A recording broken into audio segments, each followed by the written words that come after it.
netballers nicer than footballers? Big crowds are back, Helen Housby eats pressure for breakfast, and let's talk about Tassie again. Welcome to the Backcourt, episode whatever, season 2. I'm Matt Fodia, joined as ever by Olivia Lewis. Olivia, you did such a great job hosting last week. You said that's it, finish at the top of your game. Exactly. You're back in the special comments / colour chair. You know, you add a bit of personality, a bit of expertise. I like that, the expert comments. I think that is my... I think you could probably sum me up on this pod. I mean, look, you've come a long way with your netball knowledge. I think I'm still the expert. Yes. I thought Why I'd is that? quit while... Why is that? Quit while ahead, yes, as they say. And... what's your... sorry to interrupt, but when you said that you really like the expert's chair, and then obviously the MC at the Mavs. Yes. And you obviously podcast host. Co-MC and you've done as well. Co-MC. Yes. You do the special... Like, you've done special comments on radio. I have. Do you have a LinkedIn? I do. Yeah. How long is the top? Like, you must have a few... And this is so funny. I might funny. actually have a look at this. I haven't even told you about this. I've just applied for a job as well. Yeah, I've go on. had to update my resume. Yeah. And you chucked this in, surely? Absolutely, of course I did. Yeah. I hadn't updated it since I started at Pi, so I had to add that in. I had to, really condense it. I've done a lot in my time, a lot of random shit in my time. Yeah. But, it's... Would you call it like... jack of all trades. You're like a media weapon. You're like, yeah. Oh, thanks. Yeah. Smart. You might be on like those panels soon.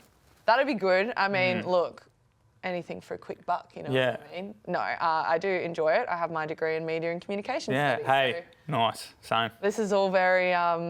What was your last non-athlete job? Or have you had to work throughout? No, I worked 2 times as wholesale coordinator. That's right. You told me, 3 years. Yeah. Yeah. Wholesale coordinator. Yeah, correct. Yeah. I was corporate. It's not very media comms. Global head office, by the way. Yeah. So nothing to turn your nose at. No, absolutely not. It's good fun. Where were we? Great start. Great start. No, great intro. I loved it. It was a good intro, wasn't it? Yeah. Yeah. And when you said our netball is nicer than footballers, I assume you mean AFL footballers. Well, maybe just footballers. There's a lot of football codes, isn't there? Winter codes. There is gridiron is technically a football code. Exactly. Obviously football itself. And originally I'd written it not as a question, and then I had to change it for flow. This is really letting people behind the curtain. Technically, you did still make it a question, though. I said, why are... Oh, yeah, no, good point. Anyway, but that's okay, going well. and go... One of us has a degree in media and communications. No, speaking of women being nicer than footballers, and by women I mean netballers, women's sport had a big weekend, Olivia, didn't it? In Australia. It was a great weekend for sport in Australia. Well, in Sydney specifically. In, dare I say, Homebush. Right, the western Olympic suburbs. Park. Western suburbs went off. Yeah, Asian Cup final. Go Tillies. Hang on, and pretty sure the Giants played their football at home as well. The western suburbs of Sydney was a metropolis. Popped the F off. Yes. Yeah, we can swear on this show. Olympic Park, you know what I mean? Yeah. It's the sporting... Some say that Homebush is the sporting capital of Australia. Of the outer west of Sydney. But Melbourne, forget it. Yeah. Homebush is where it's at. Speaking of... Yes. Had some Mavs players run into Sam Tillies and her wife, Christy. And their child. Don't they have a child? Yep, yes. Correct. In Parramatta, of all places. Parramatta, the Eels. Eel Nation. So Parramatta's where it's popping off at the moment. Right. Jesse and Unique. But no, yes, right.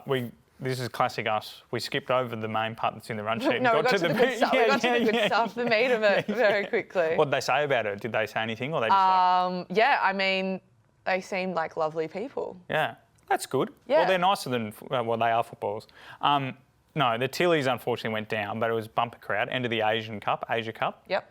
Well, you're not a football expert, but I'll ask you this question anyway. Is it a missed opportunity for the Tillies? Any opportunity is a miss. No, I mean, I don't know enough. I'm not going to speak on soccer. I don't know. I think obviously everyone would have liked to see Australia win on home soil, especially. When I think of Japan, I look at it as population and this population that plays soccer. And I think that Japan is a country that a lot of them do play soccer, football, soccer, whatever. Australia, sure, like I know we punch above our weight as far as, per capita with sport. I'm giving them. I'm saying it's okay. I didn't watch the game, to Right. be fair. Neither. But I did read acquaintance of the show, Marnie Vinyl's sort of approach to it, and it seemed that like this might have been their chance to win a trophy. They've had a home World Cup and then a home Asia Cup, and have been quite close. Obviously, semi-final, final. Yes. You're probably not going to get to host one of them soon. So Yeah. obviously, golden generation. But Yeah. look, Good crop. it was huge crowds across the country. They're still Australia's, like them and the Diamonds obviously are probably still Australia's team. Yeah, I'd say so. In terms of PR, no one really hates the Tillies. God, no. And their PR's popped Do people off. hate the Diamonds?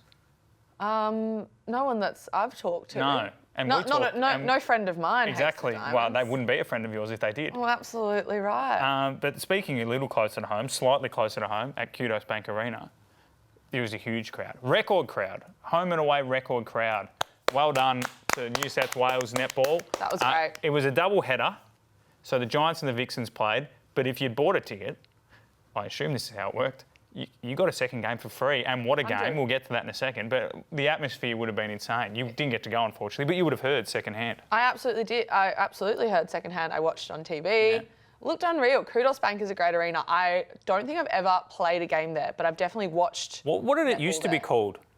Oh, before my time. Like, when I was first introduced to Kudos Bank Arena, I just assumed they'd erected it recently because I'd never heard of another stadium.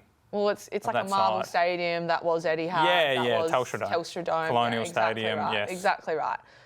No, it looked great. I mean, obviously, the point of this show is that we talk about netball, and we'll get to the round recap. We're doing the in shit due chat time, part. but Everyone's favourite. This is good. It looked like a great crowd. It obviously was. It was record breaking. It was Victoria versus New South Wales, essentially. Yes, an old rivalry. A rivalry as old as time. And I know it was 1-1, so obviously Vixens took the chocolates home in the first game and Mavs narrowly lost the second. So based on goal differential, Vic's on top. Yes. So well done, Vic. Well done, Melbourne.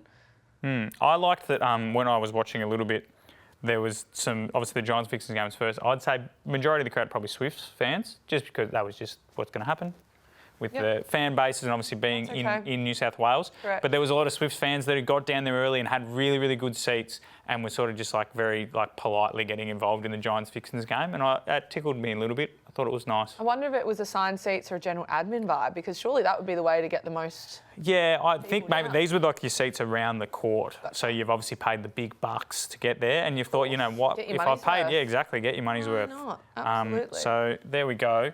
We're speaking of teams that got their money's worth and big crowds. Tassie Devils, VFL. I know we don't like talking about footy on this program. We hate talking about other sports. I mean, I am a footballer. now, yeah, well, exactly. So we have to dip our toes. And we don't.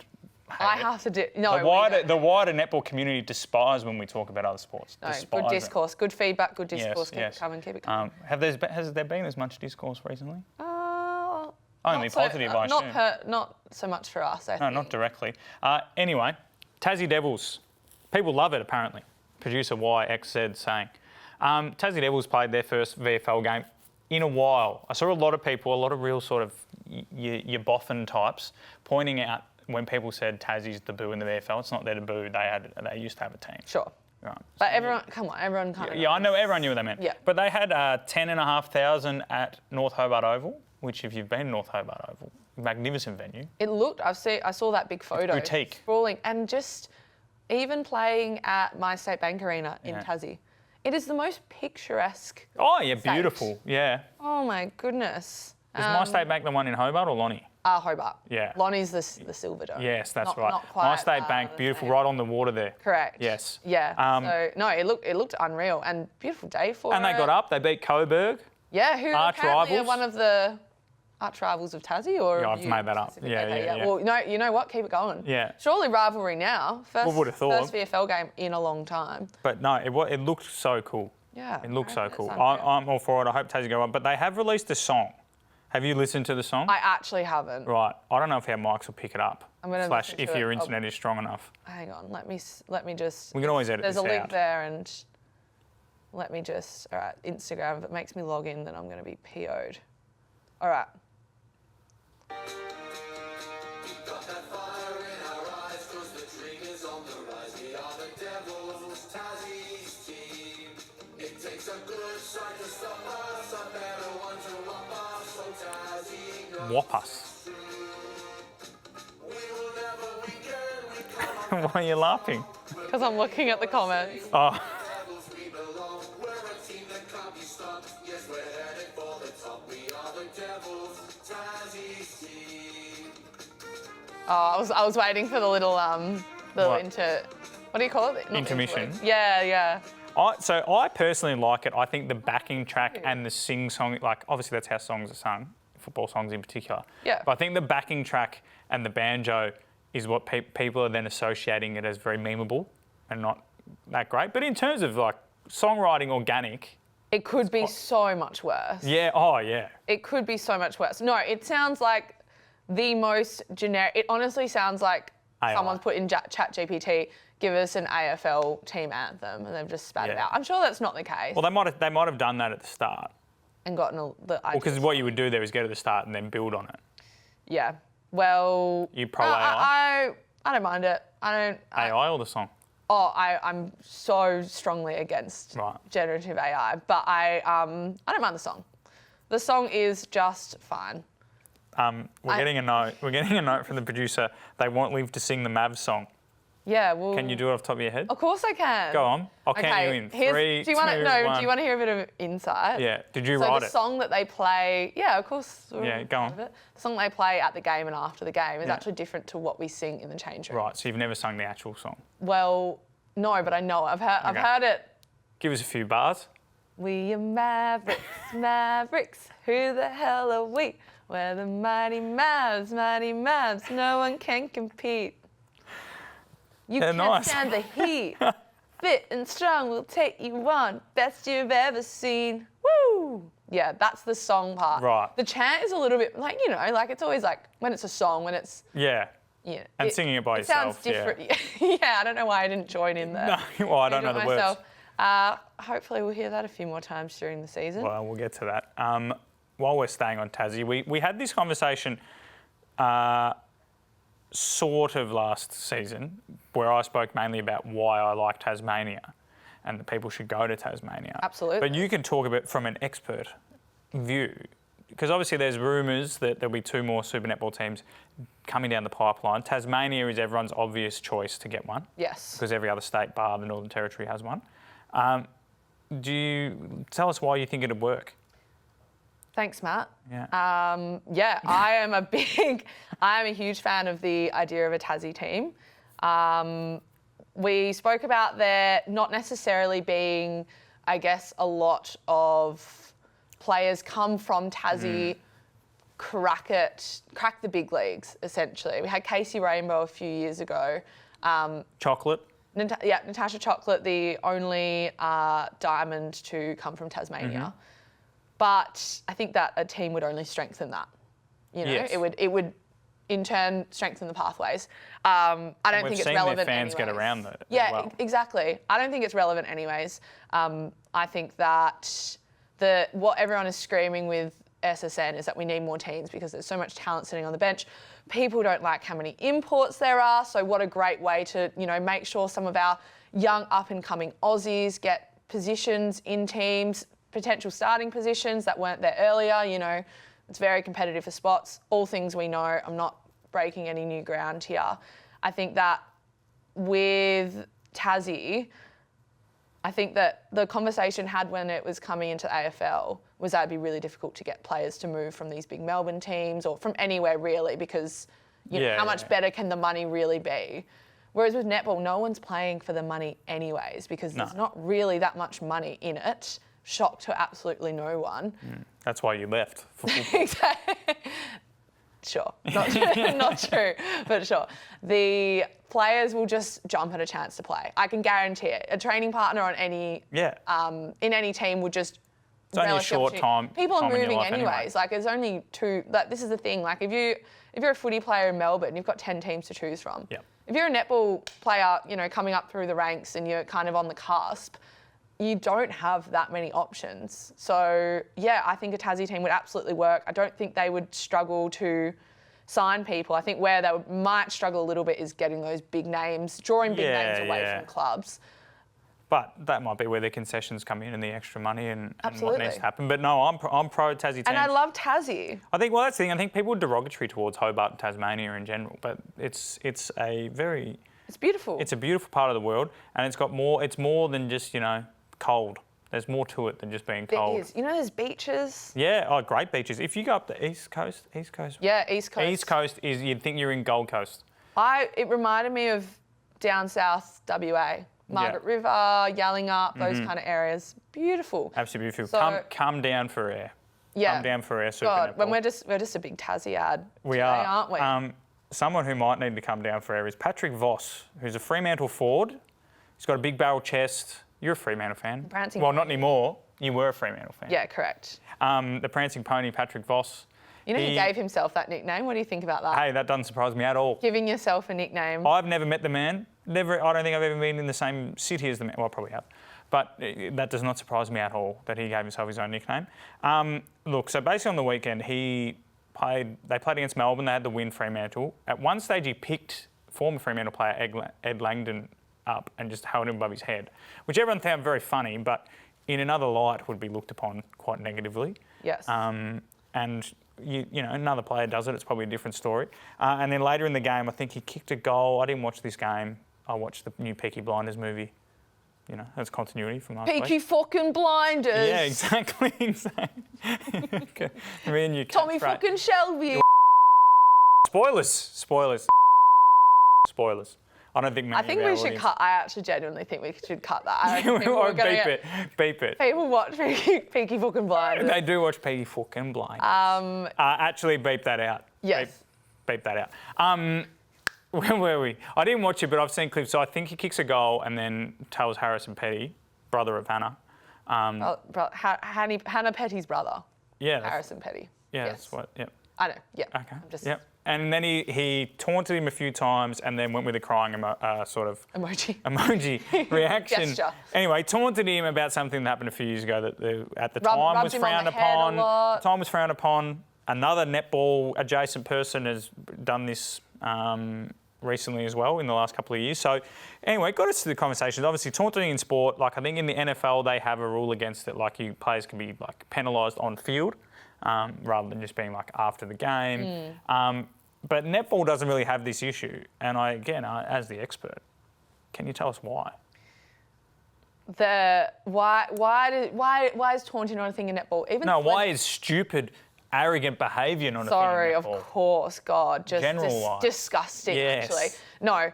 For the record, I know that Patrick Voss got a fine for this. Yeah. And hopefully people listening kind of have a gauge of what we're talking about. If not, just go look it up. You can just. I don't think he's a Google it bad and there's news person. I think he got carried away and made a stupid decision. Well, the AFL kind of reiterated that the reason for the fine was that they wanted to sanction it because they wanted to take a stance that they don't see it trickling down to grassroots. That it's not sportsmanlike behaviour. They don't want to see grassroots kids, doing that. I forgot you're part of the AFL machine. So therefore I can't. No, I'll speak my mind. Yeah. I think that you just won't get that in netball, and it's purely just because female athletes in general, there is so much emphasis put on us being role models, which I don't think is inherently a bad thing. No. But there's this extra kind of layer of where there's not the same entitlement that comes with male sports, which is just purely a fact, just based on pay, historically, opportunities. So therefore, a big part of it has been to grow the game. We need to connect with younger fans. You need to be a good role model. You need to be upstanding in the community. I don't think that's a bad thing, but it just means you won't see that from netballers.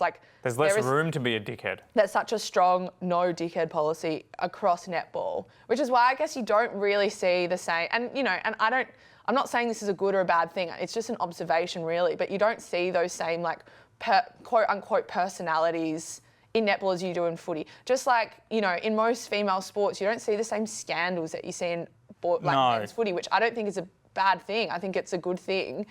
But it's interesting that, there's this expectation, I guess, and less, I think that there's less room for forgiveness in female sports. Yeah. Yeah, I think that's a salient point, the last one. Yeah. I think if this were to happen In netball, there would be more. The lens would be very different. Yes, and It would be less larrikin and more. I don't know what the correct word is, but I don't think it would be looked upon as like larrikin behaviour. no, I think it would be, and spots are so, I guess. Limited. Yeah, limited, like competitive. So like if you like mess up, then There's that's an someone easy- ready and There's willing. a line through your name essentially. So I would love to see players feel like they can give their personalities in netball, but I feel like you already see that it's just impossible to do so because fans aren't even ready for it, I don't think, let No. alone like the league.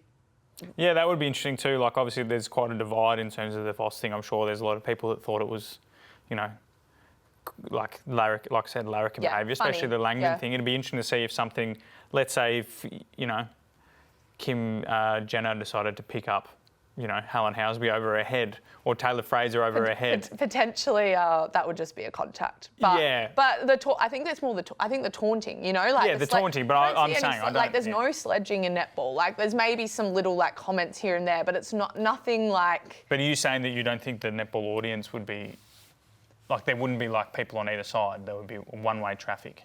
You don't think they're ready for that? I think the majority would be opposed to, and hey, I am more, and like I've always said, discourse. Yes, I would love to discourse. hear what people think about this because I think that based on maybe a few examples of players who have given a little bit that is outside of maybe what the straight and narrow norm is, just get ripped into essentially. So, and you know, ripped into, I think, like I said a few weeks ago, I think that conversations are good and that like any player should be open to criticism from like being a public facing role.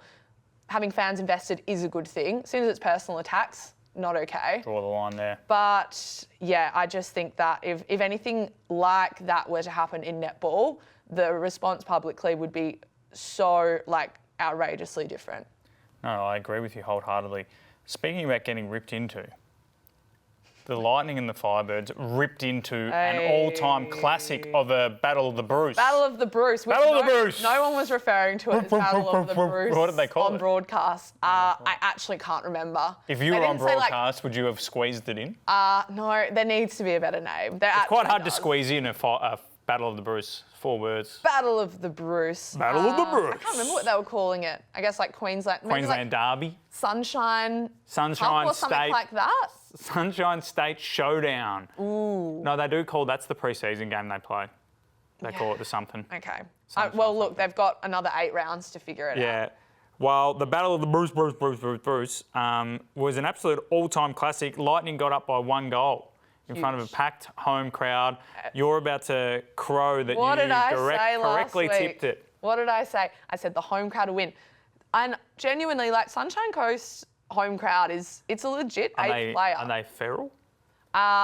No, they're like low-key a little bit annoying to be honest. But obviously that's There's like, the guy you who know, yells out the like. No, they've got the cowbell. Yeah. Someone's got a cowbell in the crowd. It's not. It's quite Off-putting. Yeah. A hostile environment, I would say. In all the best ways. Obviously, you want that for, you know, what a weapon to have when you play at home. And would you say that they should have won the MVP, the hostile crowd, in the Battle of the Bruce? No, I think nothing sweeter. What a storyline to see Janelle Wallen win Yes, player of the yes. match Well, we this will get that match. to that because I've got an overarching question, but we'll finish with that. So just a couple of things. Kelly Jackson, nosebleed section. I read today that the Firebirds are hopeful that she'll be available for the clash on the weekend, which makes me think they might have been worried about concussion because surely her nose has stopped bleeding. I would. It's really, alarming really if hope on so. Wednesday they're like, look, it hasn't actually stopped. Yeah. She's touch and go for the Well, weekend. I wonder what the I window is get for blood concussion. noses quite easily. I assume it's the same. I assume it's a 2-week. No, sorry. I mean, you know how there's delayed concussion symptoms? So I guess they kind of have to wait. Like, I assume if she knew straight after the game that she had concussion, they would rule her out. Yeah. Or maybe they're keeping that at the But I read it as her nose was still bleeding. She was going to have to she's the man it. Tampon up the nose. Tampon up the nose. Yeah, good one. So our shooter's getting worse. Obviously, Danelle had a great time, but Mary Chollock, so obviously, like she's obviously getting heaps of opportunities. I'm getting the stats up, by the way. But she can't get them in. which I think's alarming as a shooter who's almost 2 metres tall, and also she dominated the Netball Super League in the UK, right? So is it like, could it be what, from your expert opinion, you've played on Mary? Is it a technique thing? Is it there's more pressure? What do you think it is? Well, in fairness, I don't know how many shots she missed in the Super League. I know she dominated, but she could have been missing the same amount of shots and just getting the rebounds. Yes. Whereas she obviously got a fair few of the rebounds, but you can't get away with it as much in SSN. The defenders and the are hostile much crowd. better at rebounding. And the hostile crowd. And obviously Sunshine Coast Lightning really, and they probably put her off her shooting as well. Yeah. Well, she missed 20 goals. Yeah, that's a lot. And that's including super shot attempts. So obviously, the percentage of misses goes up there. But yeah, it's a lot of volume for not as much in return. And on the flip side, Danelle, again, including super shots, she got 48 from 63. And Danelle's always been very potent in front of goal, especially super shots. But the thing, because the problem, well, not the problem, obviously the problem with Mary Chollock, no. So the issue is that when they got her across the it was, again, every team needs the holding shooter, lob it into him, get out of jail ball. Yeah. And she's quite good at this. She's getting a lot better at that, being a bit more stronger and, a bit more powerful. They're feeding her better as well. They're feeding better as well. But I would assume that they were clearly like, right, well, she's out, get out of jail, and then we've got people around her. And it's hard I feel for Kiri where it's like, well, what more can a coach do? When a shooter is missing? Yeah, obviously there's stuff during the week. But look, people can get involved. Is there someone at home that's watched and said there's a technical flaw? Because it's obviously a unique shooting angle. You exploited it last year. Yes. I would say that was a timing issue. Yeah. And we haven't really seen it since. So I think she's adjusted. Even the second time I played against her, she'd already adjusted. I didn't get a single tip to it. Hoping everyone at home kind of knows what we're alluding to here. I'm not going to. That's when you broke the internet. 5 million views on Netball Australia TikTok. No, are shooters getting worse? To answer your question, no. Shooters are getting better. This game specifically, there just seem to be a lot of misses. I think that, we're spoilt when we look at the Janelle Fowler bars. Yes. And have they ruined it? Has she in particular ruined it? Set the bar too high? Well, when I was a kid growing up and watching netball all the time, your netball, they'd be shooting like high 80s, low 90s. Obviously, there was a few players like your Kath Coxes who didn't miss. Yeah. And Coxie, friend of the show. Is she? I just call everyone friend of the show. Yeah, okay, well, fair, okay. But yeah, it has like a Janelle who will often go at close to 100, if not 100. Has she sort of has she ruined it? She's like Don Bradman. We should ignore her shooting percentage. Yeah. It's too good. It is. I think it just highlights how impressive she is, because it's hard enough. I know, obviously, with the very tall shooters, you have the height advantage. Therefore, in theory, you should be getting more of the ball. We know it's not that simple. I think our shooters getting worse. No, I think defenders are probably getting better. Yeah. And I say that with no bias. I think that all it does is just highlight, actually, when you are under that amount of pressure, and you are shooting such a large volume, and you have a home crowd against you, or I guess not in Janelle's case because she still missed a few, but I'm not excusing the misses. I'm saying, yes, obviously could be better, but I think there's lots to take into consideration when you look at those kind of stats. And there's variables involved. she was up against Courtney Bruce. Battle of the Bruce. Yeah, exactly right. It was her game. The Australian Diamond starting goalkeeper. Yes. So obviously that's some pretty tough competition. It's all about, and this is when I was playing goalkeeper and you're playing against those tall shooters, you just have to think if this ball is placed perfectly, I'm not going to get it. Right. And that's me as a shorter player, but across the board, the tallest goalkeeper, same thing. Yeah. Netball's not a sport for defenders. All that you can do is just put enough pressure on when the ball is not getting fed directly in to put them under a bit of pressure and grind them down so that they miss those shots, and then hopefully you can get the rebounds. Well, there you have it. Any young defenders out there? This is really... That's it. I've really bought into the expert comms, haven't I? Yeah, well, that's your LinkedIn. Bloody Defender 101. For free. I had another question, but I'll ask it anyway. This is just an overarching one. So the result, Lightning won by 1, so they're now 1-1. Firebirds are 0-2. But are the Firebirds, pre-season we would have assumed Lightning were going to win that comfortably. Yep. So are the Firebirds better than we thought, or are the Lightning worse than we thought? Keeping in mind it's round 2. Yes, and we're obviously overreacting to absolute. Well, all we're doing is just collating Hey, the data we're just, that the stimulus has presented itself, and we are addressing the stimulus. we are. What's the opening statement called in like a scientific experiment? Hypothesis? The hypothesis. No, is it? We're hypothesizing. I think, yeah, Summary. hypothesis, that's correct, yeah. I was thinking Pythagoras, but that's just... No, Pythagoras is a Pythagoras theorem. is a theorem and a man. Yeah. I think a bit of column A, a bit of column B to answer your question. I think that Lightning, we saw last week against Feeble, we really thought they'd walk over them, and we obviously didn't see that.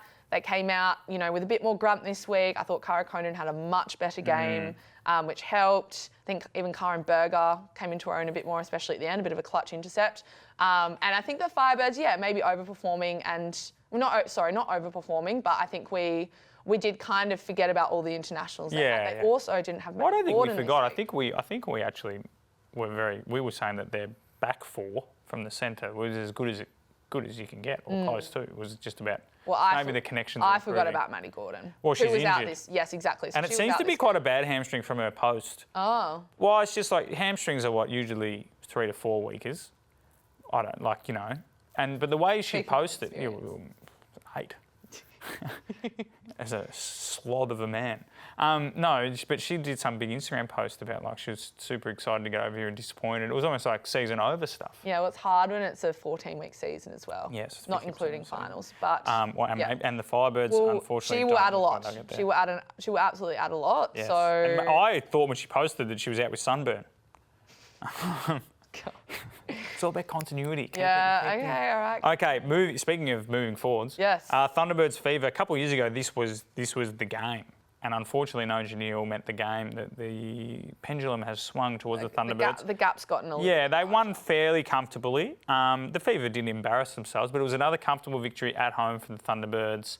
A couple of their bookends are just exquisite again. Al Murray is averaging 59 points per game, shooting at more than 90%. I read today that it's slightly better than Grace's start to last year, and then people obviously, but similar vibes, everyone's like, gonna break the record. And then people started to figure Grace out. Do you think Al Murray is very similar, it's gonna be a similar story, or do you think there's a bit of nuance there that there might be, she might be able to crack the code? I think that inevitably people will figure out her gameplay a bit more. Yeah. And that doesn't necessarily mean that her performance will drop. I think it's just, like you said, people figure it out. People might target her a bit more. Yes. I don't know if that is necessarily the answer when Lauren Frew is still extremely good as a goal attack. Or G. Horges. Or G. Horges. Goodness Or Kay me. Graham. Yeah, true. Look at you, expert. I'm not allowed to say I think their first names. Yeah, it's definitely not a hot take that she's had one of the better starts of debutante. I think that helps when you're destroying teams as well. But it is that I remember, this time last season, Swifts just literally looked like unbeatable. So they finished quite poorly. So you would say they ran out of steam. Yeah. So time will literally tell. Yes. Well, someone who's not running out of steam, if anything, someone who's gaining steam is Shamira Sterling-Humphrey. So the note I've written is Shamira jumped really high and people lost their shit again. But she was saying that she doesn't think she's anywhere near her best at the moment. She's around 80 to 85%. And you know what? If I was coming off some I would be 100%. You're like, haven't even turned the ignition here, guys. Yeah, it's exactly. Just neutral rolling downhill. The key in, but she had, I think it was like 6 gains, 11 deflections. Yeah. Which, how many times did you get double-figure deflections? Don't ask. No, because I think with Shamira, it's a bit like the Janelle thing. We just sort of that's stock standard for her. Like, the number is obvious. It's absolutely insane. To be coming back from giving birth as well. Coming back from anything, having a year off, essentially. Yeah. So, she makes it look too easy. Yeah, it is actually insane. Obviously, I joke that she jumped high and everyone lost their shit, but those photos are pretty sick. Yeah.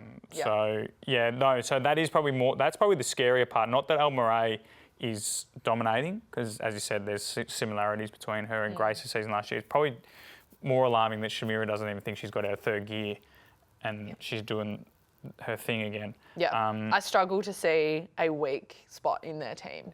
Yep.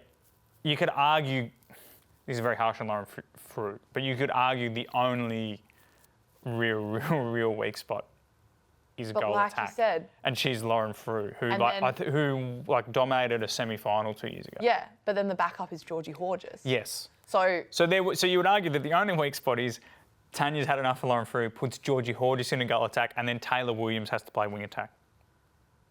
What a woeful yeah. position to be in. yeah. No, I think they are by far the team to beat. Again, Well, not a Sophie hot Casey take. hasn't even had a real run out. Oh, see, And she was Rookie of the Year or something like that last look at this is great by you, by the way. Yeah. This is just you fun. stepped up. I know, off the dome. You Just- stepped right up. I'm not even out of I'm like Shamira. Yeah. 80% at the moment. Well, enough glazing of the Thunderbirds, to be honest. I do Glazing. want to talk about the Fever. Right. Because you forebode this, that the Fever's plan A will beat a lot of teams, and when we get to this week's games, beat them well. But you worried that once things went badly, there wasn't a way out. Yeah, unfortunately. And that's just the reality of their injury list at the moment. And I think that Fever for the last couple of seasons has been one of the best teams for their depth. And they have just unfortunately lost that a little bit. And, you know, it's just unfortunate for them. And, you know, they were pretty competitive for the first quarter and a bit. Which is how all good match reports start. Yeah. Competitive for a little bit. Yeah. And then The first quarter was good.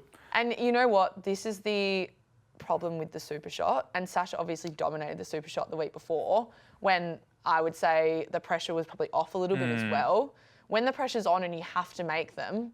So if you're down, if you're a team that's down, I'm just essentially just everyone knows where this is We should going. actually have a running segment where you break down netball, but in the most simplistic. Yeah, obvious where way. everyone listening knows netball. Yeah. But it's just highlighting that, when you're down and you have to use the super shots, if they're not working, if you're missing a couple, you are just going to go down by more. Well, and then you're people digging yourself always more. remember the games where the super shots work. Yes. For example, that Vixen Swiss prelim final. Yes. It comes off and everyone's like, that's why it's so good. But there is the flip side of more often than not, a team that's down by 10 and goes heavily to super shots usually loses by about 15 because, like you said, they're taking lower percentage shots. They're giving the ball back to a team who doesn't need to do anything risky.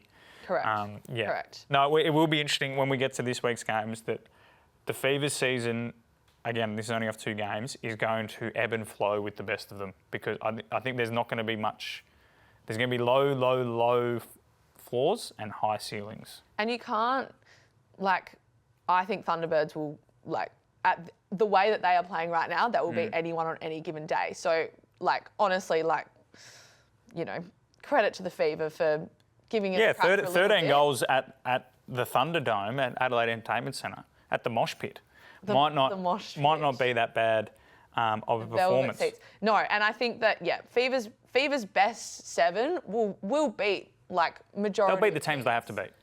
Yeah, but back into the season, hopefully they'll get some injury people on injury list back, and they'll be back to their competitors. I know I say all this. I think I have them finishing outside of the top 4. Yeah, I think we both did, but that was before any games had been played.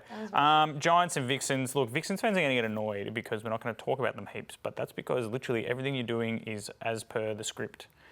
They won comfortably against the Giants. Good to see Emily Mannix back. Yes. There was obviously, a long layoff for her, but obviously some well-documented, obviously the birth of her daughter, but obviously I was reading some stuff about how it got a bit hairy there at the start.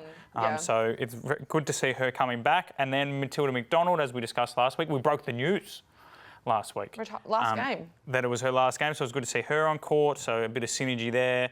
It's going to be hard to spend a lot of time on this game because, like I said, it went exactly as we expected.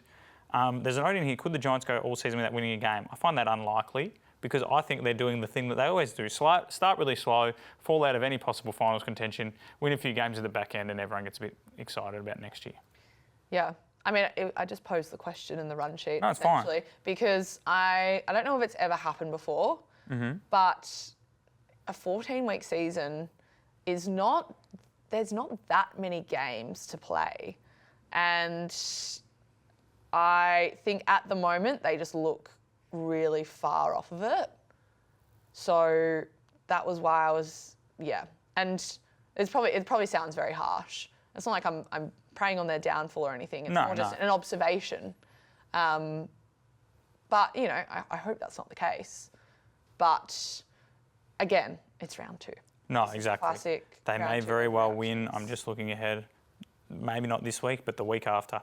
And then the final game of that double header was Swifts and the Mavs. That was game of the round. Wait, can I go back? I just want to shout out Emily Mannix a little bit more. Okay, sorry. Because she is, well, I've played with her firstly. Did you She play? is probably, like, I think that people underestimate how much she adds to a team. So I actually think, like, her being back is so massive for the Vixens. Well, before she announced her pregnancy, she was in the Diamonds. She was a training. Yes, What's yes. it called? Training partner. Invitee, That's camp it. invitee. Yes, I mean, she, has carried them through a lot of games and, obviously has spoken now about her birth and, like you said, it was her at the start. Birth. Yes, her giving birth Yes. to her child. And I think that, anyone who has played with her will, like, speak so highly of her. Yeah. So I think, just congratulations, Em Mannix, for getting back. We're pro Em Mannix on this podcast. Yeah, friend of the pod, I dare say. Definitely friend of the pod. Definitely friend Just of the like pod. everyone else. No, I think Until because said otherwise, I'm pretty sure everyone's a last friend year I of the said pod. she was like my number 1 player to have a beer with. Yeah, good one. Yeah. Yeah. Well, you may or may not have had a beer with her. Yeah. Yeah. Was I it don't know good? if I was drinking beer back then. Oh, right. Maybe a vodka cruiser or Maybe. Okay, now we're going to progress to the Swifts and the Mavs. Oh, my goodness. This was game of the round, Oh, without a doubt. despite the fact that there was another game that was only 1 goal the difference. No. Not as many minutes. Run us through it. You're close to this one. Run us through it. I'm too close to this one. I was honestly like, am I allowed to say I was like upset? Yeah. I was Devo. I'm obviously on the Mavs this year. I've said this. It was just a really well fought game. They started really strong. Obviously, Swifts pegged it back. I know that Mavs only won the first quarter technically. Well, not technically. Like they only won the first quarter. But classic Swifts just finding a way to win at the end. And what a brand to have, because that to me is like quintessential Swifts, I would say. Well, good teams win those games where they probably shouldn't win, if you know what I mean. Yeah, absolutely. And that is like, it's almost like muscle memory for them. Yes. And we talked a bit about the experience of teams and teams that have played together for a long time. You can't really get much more of that than the Swifts. No. Well, them and the Vixens are they're probably not quite as consistent with the Vixens currently, but yes, over the course of recent history, there's still some players. Like you said, you've got Proud and Turner, 150 games. Yep. And 150 games for the Swifts. Obviously, Housby's played a lot. Sarah Clow, far Clow, off Taylor that. Fraser's gone back. So, there's definitely a lot of consistency there. You've got to know here that Gerard was a bit conservative with his bench. My only thought there is it's a lot easier to be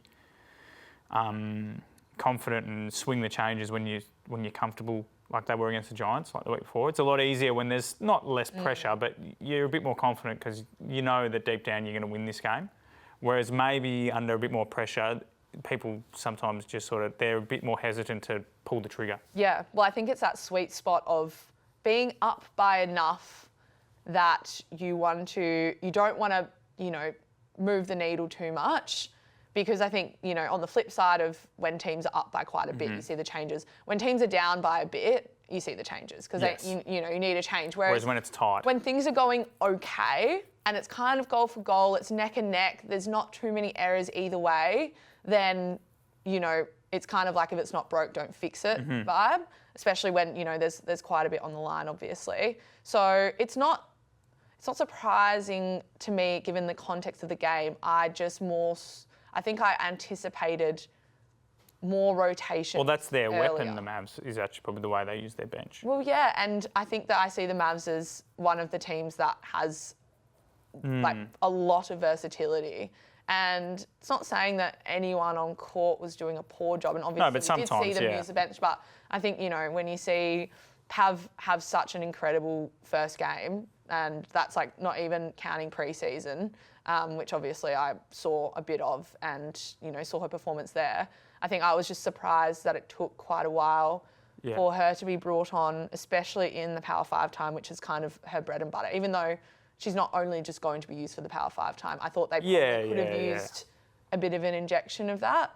And whether that's her in goal attack or goal shooter, I'm not really sure. But yeah, it just surprised me a little bit. That's kind of what I think about that. Well, someone who would welcome that scathing criticism would be Helen Housby, who, speaking after the game, I don't know the exact question that was asked, but it was along the lines of, performance the week before wasn't crash hot. How do you handle the critics? And she basically just said she welcomes both the pressure and the criticism and that analysis and discourse, Love if it. you will. A woman after our hearts. Yes, because, she's obviously, I'm a professional athlete. I'm paraphrasing here. She's a professional athlete, top of her game, that she has a lot of things in life that she can, thanks to netball, so she has to put up with some of that sometimes. But it was good. She also said that she wants her partnership, or thinks her partnership with Grace Dwecki could be legendary. Okay, well, let's see it, sister. Yeah, let's. I don't know. I'm all on board with all of that, as I've always said, Matt. Yes. On that, she obviously gave that interview after getting player of the match. Yeah, bit easier. This is giving super Mav bias here, by the way. I'm really, and I'm not, but just for the record.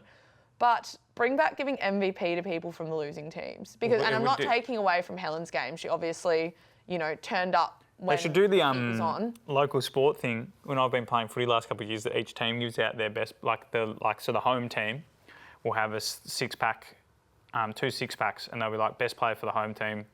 So the opposition coach. So for example, if I would stand up, like Brian Aker would have gone, right, the 6-pack for the Mavericks goes to Jamie Lee Price, and then Big Jez Murph would have got up there and said the 6-pack for the Swifts goes to Helen Housby. Maybe we do that. But with the Priceline gift pack.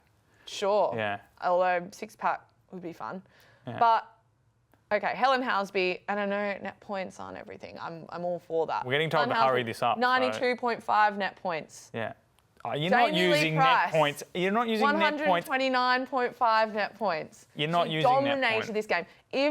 But my point is that if the Mavs had won... Yes, she would have gotten it. She would have gotten it. So is there that much... Does it have to go to someone from the winning team? Would it be that controversial that it went to someone from the losing team? No, but we can't. It's netball. You said it at the top. We're not ready for it. I just think she had such an incredible game. And I'm not taking anything away from Helen Housby, who also had a great game. But when I look at the stats and when I actually watch the game, even though Mavs didn't win, I just think that Jamie was the best player on the court. And I don't think that's a controversial thing to say. Wow, you've definitely ruffled a few feathers on this podcast. And most notably the producer, who has left a couple of notes about speeding through this. Maddie Proud 150. We have to... Oh, I said it before. Well done, Maddie. Oh, sorry. Well done, Maddie. They got a win. Glad that there was a 150. We're going long here. All right, we're moving on. One of us would like to be married at the end of this podcast, and it's me. Let's move into this week's games. We've got the Battle of Batman Avenue. As former producer of the show has put in the run sheet rather than Battle of the Punt. Well, I think it's Punt Road because it's the training grounds. Yeah, but is that... Because Batman Avenue runs along John Cain, sure. Yeah, but they train at... Actually, it's technically Olympic Boulevard. Yeah, but also the Vixens don't train at John Cain. No, they train at Parkville. I know. So what connects Parkville and Albert Park? Not Punt Road. Really? No. Well, if you don't want to take tolls, it is Punt Road. Yeah, but how are you getting to Punt Road? There's a lot of turns. That is the only... You put it in maps while I do a bit of I dot will. Points here. Hang on, I've got. All right. Anyways, you do about this. Back at the home in netball. Derby, and I say Derby. I know it's Derby here, but I say Derby. Back at the home of netball, John Cain Arena. We haven't seen a game at John Cain yet this season, so this is really exciting stuff, Matt. I will be emceeing, so it will obviously be. We'll be raising the roof. And Where do the Mavs train? Sorry, I'm drawing Albert Park, Albert Park. I think that out of... At 30 Orty Drive? Yeah, that's the one. That's the one. All right, here we go. So my phone is saying to take CityLink. Yeah, but no tolls. No tolls. All right, no tolls is saying you go from MSAC, you take Ferrers Street, then York Street, then Montague Street, then Wurundjeri Way, then Lloyd Street, then Boundary Road, and then Bren's Drive. You don't go remotely close to Punt Road. I know, but okay. So it's the Battle of Wurundjeri Way. Okay, I concede. This is this is going to be the closest fort derby there's only been 4 of them. Exactly, in history. Are you brave enough to tip the Mavericks? Coward. You're a coward. I think it will be. I think the Mavs will win this one. You know what? I'm with you. Vixen's about a soft start. And the midcourt, could they possibly not exploit, but they've got a very strong defensive end. Hinchcliffe, Jenna Brown. Yeah, I fucked that up before. Sorry, Kim. I always just back Kim. myself Sorry, in rather than asking. Friend of the show, Kim. She'll be okay with that. She'll be okay. Yeah, if they can get on top of the midcourt, and Jamie Lee is playing some of the best netball of her life. It's going to be lease on life. Well, exactly. I think it's home ownership rather than a lease. But if they can get on top, we just need someone to stand up in the goal circle. I think there'll be. I'm excited by this one. Right. I'm excited. Are we both tipping the Mavs? Yeah, it's round 3, and we're both tipping the Mavs to beat the Vixens. And I'll be getting everyone up and about. Wow. So if you're coming along, don't boo me. Don't heckle me, please. Yes, and someone sent her a map on how to get there. Aww. You have to get. No, you know what? You've thought about how you're going to get to the venue. You can technically go up Punt Road. You've put in how I'm going to get to, or you are going to get to the venue, and it's taking you up Punt Road. That's where you've gone wrong. Okay. That's all right. Okay, but yes, we actually think. Look, do I actually think the Vixens will lose? No, but just for the fun of it, we're both tipping the Mavs. Live a little, you know. Live a little, I mean? but yes, I agree with you. This is. All right, on to the next game. This next one, Lightning and Swifts. Winner isn't mid. Loser finishes 6th. Arguably, the 2 best teams on paper are going head to head, but the game isn't won or played on paper. This is so true. And you've always said that. I have always said that. Yeah, the battle of are they a team of champions or a champion team ? Yeah. I'm excited by this one. 2 teams that maybe haven't. I mean, Swifts played well on the weekend, obviously. Lightning played well on the weekend. Hey, 2 clutch wins from the weekend as well. 2 teams who know how to win close games. So will we see another close game this weekend? We might. I am going to tip the Swifts, though. I'm going to pick... It's the Lightning or the Swifts. It's literally 2 teams. The Swifts also. Yeah, the Swifts. Firebirds, Thunderbirds. Thunderbirds should win convincingly, but the Birds of the Fire variety have been obviously improving week on week. And we're going to get a really good showdown in the Thunderbirds goal circle. Vanderberg and Jackson. Yeah. Should she pass her fitness test? Yes, hopefully her nose has stopped bleeding. So Hopefully. They can get out of control. Big matchup. I'm actually really keen for this. 2 international powerhouses going up again. And I think that every goalkeeper now will be relishing the opportunity to come up against El Marie just because no one's gotten on top of her yet. So it's a bit of a challenge. You know? And we haven't seen a South African in the league for quite a while as well. So that's always fun. What's quite a while? A couple of years? Yeah, 3. Eons. Well, there's only been about how many years of Super Netball? 10? 10. Been 30% of the years. Haven't had them. That's good, Dan. That's quick maths. Thank Very you. quick maths. Strong suit. I'm going to tip T-Birds by heaps. Okay. I also am going to do that. And then the final game is the Fever and the Giants. I'm saying Fever by a lot, unfortunately, for the Giants. And to circle back to our original point about 45 minutes ago, this is a game where Fever's plan A will work, so they'll win by heaps. Yeah. Yep. And it's at home, and Although, a little side note, there's a cyclone heading to Perth. What? So will flights be affected? What's it named? Something starting with an N. Right. Well, that doesn't sound very intimidating. Yeah, and also, I didn't think Perth got... It could be cyclone. It could be cyclone. Netball. No, it could be cyclone netball. It's going to RAC Arena this Sunday.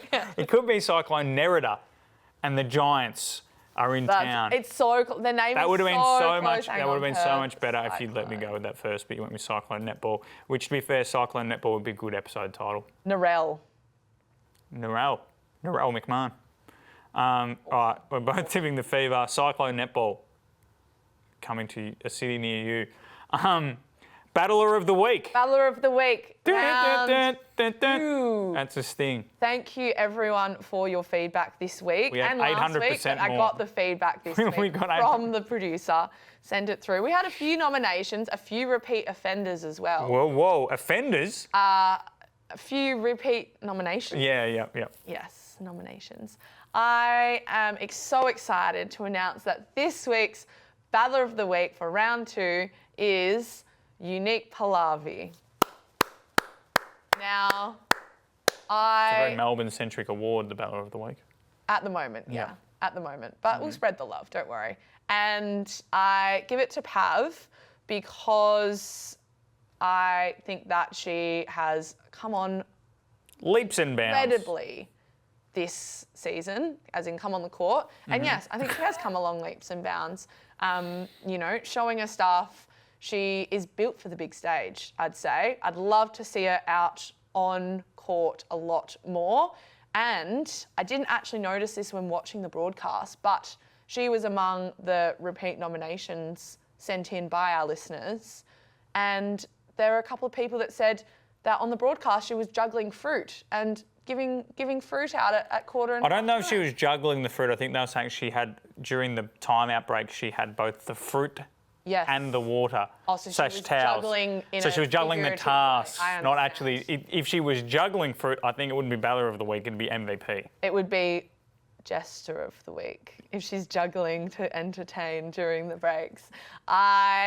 Exactly. What a team Well done, Unique. first person. So Well yeah. done, Unique. Congratulations, And Pav. well done, backcourt community, for getting involved. And again, please, next week we're going to put out the call again, Yeah. and just We want more. when you're watching either in person, on the big screen, Yeah. the silver screen. When this when week. you're watching the games on the weekend, Who's- because that's what you do. Who's doing what? When you're the little Yeah. unsung heroes. Yeah, when you're watching the game, you think to yourself, geez, that was good. Yeah. That would win Battler Battler of the Week. That's Fuck. so Bella. Anyways, congratulations. Anyway, into everyone's favourite segment, Gripe of the Week. Doesn't Gripe have a of the sting. week. We don't have haven't any had many stings. gripes this episode either. We're happy people today. Yeah, it's been a good day. Has it? I haven't really had lunch. week. I haven't had lunch. Did you have training today? I had training this morning, yeah. But you're getting in the swing I've of eaten things lunch, now. yeah. You know, my body's getting used to the I had the half load. a cucumber on the way here. Rather refreshing, but not much nutritional You value. start with your gripe. All right, I actually have two because I thought of a second one. The second one's more of a me thing. First one, people who don't understand sarcasm, especially, and I know it's hard over text message, especially over text message. It's quite annoying when you land a really good sarcastic joke and people don't, they take it literally. It just takes all the energy out of the room. I know, but is that more on you to Probably, read the room a little probably. bit? Unfortunately. Probably. And then the second one is also on me.